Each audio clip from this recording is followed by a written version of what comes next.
So, a massive trade deal just dropped between India and the United States. And on the surface, wow, it looks like a huge diplomatic victory for India, especially after years of some really intense pressure. But, once you look past those celebratory headlines, there's a much more complicated story unfolding. Let's get into it. All right, here's what we're going to cover. First, we'll look at why everyone's calling this a major win. Then, we'll start asking some tough questions about the price of that victory.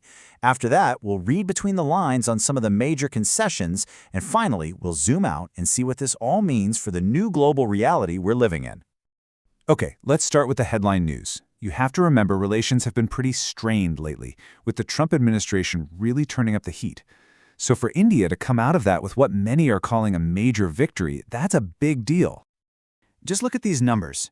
India's new tariff rate to get into the U.S. market is now 18%, one of the lowest in all of Asia. That's a little better than Pakistan's 19%, and, get this, it's way under China's 35%. In this global economy, every single percentage point counts, so this gives Indian goods a serious competitive edge. And you can't overstate what an achievement this is. I mean, India was staring down the barrel of these punitive tariffs that were as high as 50%. That's basically economic warfare. To negotiate that all the way down to 18% under that kind of pressure, that is a huge accomplishment for India's entire team. And the economic ripple effects, they were almost immediate. The second this deal was announced, you could see the Indian Rupee getting stronger against the dollar. That's the market basically saying, yep, we believe this is going to work. It's a huge vote of confidence that these lower tariffs are going to open up the floodgates for trade and bring a lot more US dollars into the Indian economy. But, like with any deal, there are two sides to the coin. While the economic upsides seem pretty clear, there's a deeper, more, philosophical question being asked about what this all really cost. And that really brings us to the heart of the matter. What did India have to give up to get these sanctions lifted? And you have to ask, was this truly a negotiation between equals, or was something else going on? This quote just nails the feeling for so many observers. It's the sense that it feels less like a friendly partnership, a win-win, and more like a settlement after a conflict, where one side clearly had the upper hand to set the terms. And this is the real paradox, isn't it? On one hand, of course, there's a huge sense of relief, even celebration. But on the other hand, you're celebrating being freed from restrictions that, let's be honest, probably shouldn't have existed between two sovereign nations in the first place.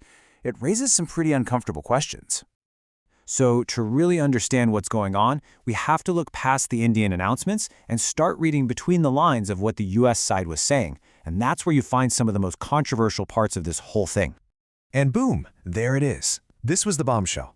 The White House put out a statement that suggested a massive, fundamental shift in India's foreign policy and its historic relationship with Russia. I mean, a move like that would have enormous geopolitical consequences. But, as it turns out, the reality is a lot more nuanced. It seems India actually agreed to stop exporting oil that comes from Russia. See the difference? And what's more, it's now going to buy more crude from the US and Venezuela, refine it in India, and then continue to supply its partners, like the European Union. It's a really pragmatic, clever workaround that satisfies US demands while keeping its promises to the EU. The other absolutely huge number that got thrown around was this commitment from India to buy $500 billion worth of American goods and services. Here's the catch, though. The announcement had no timeline. Is that $500 billion over 2 years, 5 years, a decade, 20? Without that detail, the number sounds massive, but what it actually means and how feasible it is, well, that's still pretty ambiguous. And if you want some perspective, just look at India's recent deal with the EU. That was hailed as the mother of all deals. It was a real partnership with 0% tariffs. The US deal, on the other hand, still has an 18% tariff and has that treaty-like feel we talked about. And that right there explains why the mood in India has been more one of relief than pure celebration. So finally, let's zoom out. What does this deal really tell us about global power today? Because this is about way more than just a trade agreement. It's a snapshot of a new global reality. What we just saw was a masterclass in something called economic statecraft. Basically, the US used access to its gigantic market, its incredible buyer power, as a weapon, as a diplomatic tool, to get what it wanted. It's just a crystal clear reminder that in the world today, you can't separate economics from politics. They're two sides of the same coin. We're really entering a new phase of economic competition. We just saw the power of the buyer in action. The next chapter could be China showing the world the power of the seller, controlling huge parts of the global supply chain. For India, the challenge ahead is pretty clear. It has to transform itself from just being a consumer into a rulemaker. The goal is to become a manufacturing hub the world can't live without, which is the whole idea behind Make in India. This trade deal, with all of its victories and its compromises, is really just one move on a much, much larger geopolitical chessboard. So that leaves us with the ultimate question.